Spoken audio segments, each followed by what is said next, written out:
بسم اللہ الرحمن الرحیم۔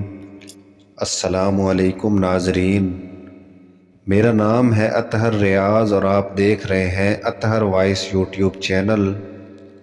آج کی اس ویڈیو میں ہم ایک یہودی اور حضرت علی رضی اللہ تعالیٰ عنہ کا ایک واقعہ بیان کریں گے۔ تو جو دوست اس چینل پر نئے ہیں ان سے گزارش ہے کہ ہمارے اس یوٹیوب چینل کو سبسکرائب کریں۔ نعمان بن سعد کہتے ہیں کہ میں کوفہ میں حضرت علی رضی اللہ تعالیٰ عنہ کے گھر پر بیٹھا تھا کہ نوف بن عبداللہ آیا اور کہا، اے امیر المومنین، دروازے پر یہود کے 40 آدمی کھڑے ہیں۔ حضرت علی کرم اللہ وجہہ نے فرمایا، انہیں میرے پاس لے آؤ۔ جب وہ حضرت علی کرم اللہ وجہہ کے سامنے آئے تو کہا، اے علی، ہمیں اپنے رب کی صفت بیان کر جو کہ آسمان میں ہے تو کیسے ہے اور کیسے تھا اور کب تھا اور وہ کس شے پر ہے؟ تو حضرت علی رضی اللہ تعالیٰ عنہ سیدھے ہو کر بیٹھ گئے اور فرمایا، اے یہود کا گروہ، مجھ سے سنو اور میرے علاوہ کسی اور سے سوال کرنے کی پرواہ نہ کرو۔ بے شک میرا رب ہی اول ہے، اس کی کسی سے ابتدا نہیں ہوئی اور نہ وہ کسی سے ملا ہوا ہے اور نہ وہ کسی کے گمان میں آیا اور نہ وہ کوئی جسم ہے کہ اس کی تحقیق کی جائے اور نہ وہ چھپا ہوا ہے کہ اس کا احاطہ کر لیا جائے، اور وہ نہ ہونے کے بعد نہیں ہوا کہ اسے حادث کہا جائے، بلکہ وہ اس سے مادرہ ہے کہ چیزوں کی کیفیت سے اس کی کیفیت کا اندازہ لگایا جائے کہ وہ کیسا تھا، بلکہ وہ ہمیشہ رہا اور زمانوں کے اختلاف سے اور ایک حالت سے دوسری حالت بدل جانے سے ختم نہیں ہوگا، اور اجسام سے اور فصیح زبانوں سے اس کی صفت کیسے بیان کی جا سکتی ہے جو کہ چیزوں میں نہیں تھا کہ کہا جائے کہ وہ جدا ہے، اور نہ کسی سے بنا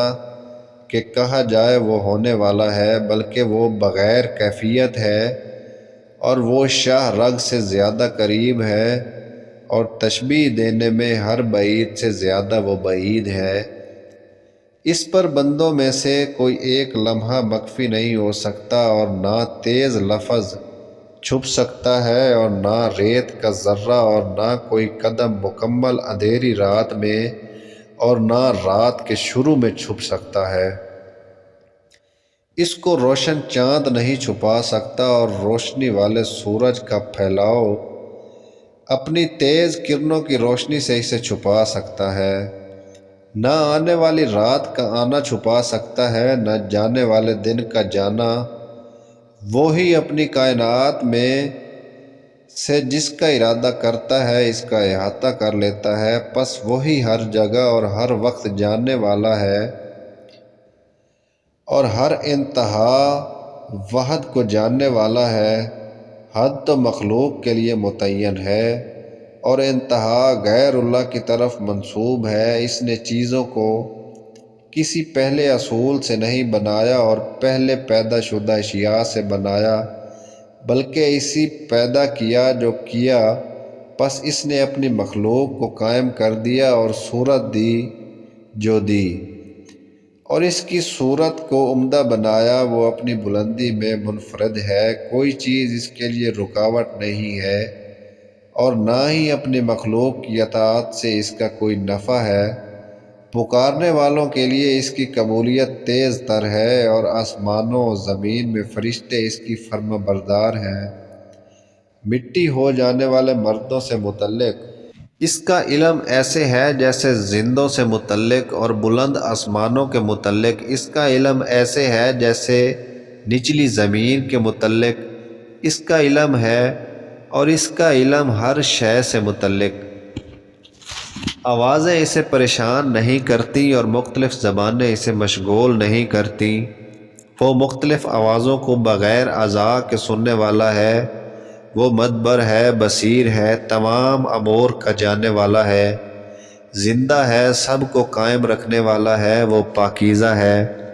اس نے حضرت موسیٰ علیہ السلام کے ساتھ بغیر اعضاء و جوارح کے اور بغیر ہونٹوں اور بغیر حلق وغیرہ کے کلام کیا۔ وہ صفات کی کیفیت متعین کرنے سے پاک اور بلند ہے۔ جو یہ گمان کرتا ہے کہ ہمارا معبود محدود ہے، وہ اپنے خالق و معبود سے جاہل ہے، اور جو کہے کہ جگہیں اسے محیط ہیں، اسے حیرت و تباس لگ گیا ہے، بلکہ اللہ تعالیٰ ہر مکان کو محیط ہے۔ اے رحمان کے وصف، میں قرآن اور دلیل کے خلاف تکلف کرنے والے، اگر تو سچا ہے تو ذرا مجھے جبرائیل، میکائیل اور اسرافیل کی تعریف کر کے دکھا۔ بالکل نہیں کر سکتا۔ کیا تو اپنی جیسی مخلوق کی صفت کرنے سے تو عاجز ہے، اور تو اس کائنات و عناصر کے رب کی صف کا ادراک کرنا چاہتے ہو، پس تم اس کا ادراک کیسے کر سکتے ہو جس کو نہ اونگ آتی ہے اور نہ نیند؟